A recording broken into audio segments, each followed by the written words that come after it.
He had wealth but a lonely mountain heart, until a humble young woman changed everything. From the outside, people swore Elias Blackwood had it all. Land that stretched beyond the horizon, a cabin carved by his own hands, and enough wealth from timber and stone to buy anything he desired. But wealth meant nothing when silence echoed louder than the wind, and every night he returned to a home where no one waited. That loneliness wasn't new. It lived in his bones, in the quiet corners of his heart, a companion he never chose. And Elias had begun to accept that this was his destiny, until the night a shivering young woman collapsed on his doorstep. Her name was Lila Rowan. A humble seamstress from the valley town below, she had hiked the treacherous trail to escape trouble she could no longer outrun. Elias found her nearly unconscious, soaked from a sudden storm, her hands scraped raw. The moment he lifted her into his cabin, something shifted, like fate had pushed her into his arms. For the first time in years, Elias felt something spark inside him. Concern, curiosity, hope. Lila woke to firelight and the scent of pine.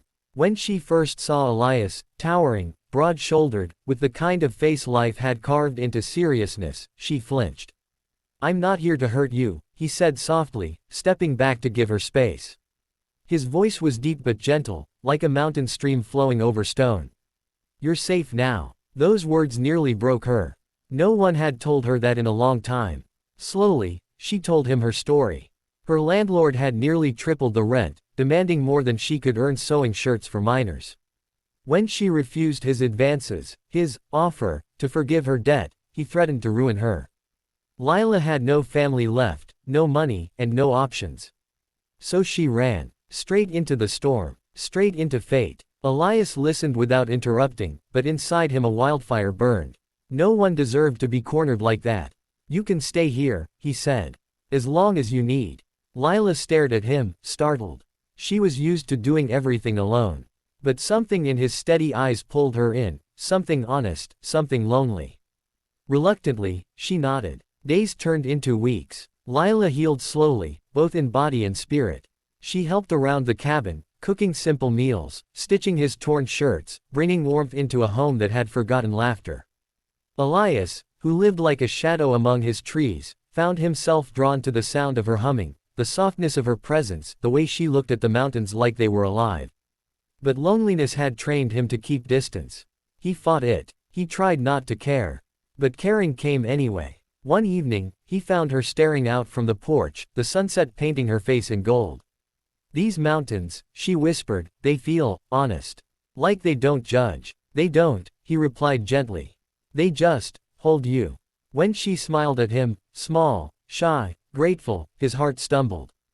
It terrified him, and thrilled him. Then trouble found her again. A group of riders climbed the mountain path one morning, her landlord and 2 hired men. They arrived demanding Lila, claiming she owed him money and belonged to him. Elias stepped between them without hesitation. "She's under my protection," he said. His voice was calm, but steel hid beneath every word. "She's mine," the landlord snarled. "No," Elias growled, "she isn't." The landlord sneered and reached for Lila. That was his mistake. Elias moved like the mountain itself rose to strike.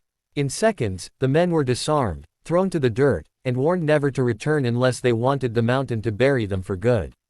They fled. Lila stood trembling, not from fear, but from the overwhelming weight of being defended for the first time in her life. "You didn't have to do that," she whispered. "Yes," Elias replied, breathless. "I did." And in that moment, everything changed. But love wasn't instant. It was slow, tender, a blooming thing. Elias began opening his heart, something he hadn't done since childhood. He showed her the waterfall hidden behind the ridge, the place he carved his late father's initials, the small wooden animals he whittled as a secret hobby. Lila showed him her dreams. Her longing for a home. Her desire to be seen, not as a burden, not as a debt, but as a person worthy of love. Every day they grew closer. Every day they grew braver. Every day Elias's loneliness slipped away, replaced by something warm and powerful. One night, as snow fell softly outside, Lila sat beside him by the fire.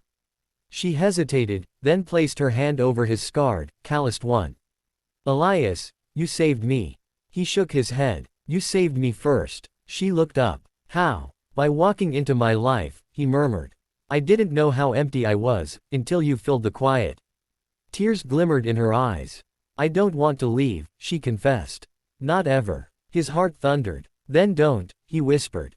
Stay. With me. And for the first time in a long, lonely lifetime, Elias Blackwood felt complete. Months later, the valley town buzzed with whispered stories of the mountain man who walked down with a woman at his side, smiling, no longer alone. Some said he looked younger. Some said she glowed like spring. But everyone agreed, something profound had changed. Back at the cabin, life wasn't perfect. But it was theirs. Built on courage, kindness, and second chances. Elias often woke before dawn, just to watch the sunlight brush across Lila's sleeping face. He still had his land, his wealth, his mountains, but now he had something far more precious. A heart no longer lonely. A home no longer silent. A love that saved them both. Final message. Love doesn't always arrive loudly, it often comes quietly, through compassion, trust, and the bravery to let someone in. Even the loneliest heart can become whole when kindness finds its way to the doorstep.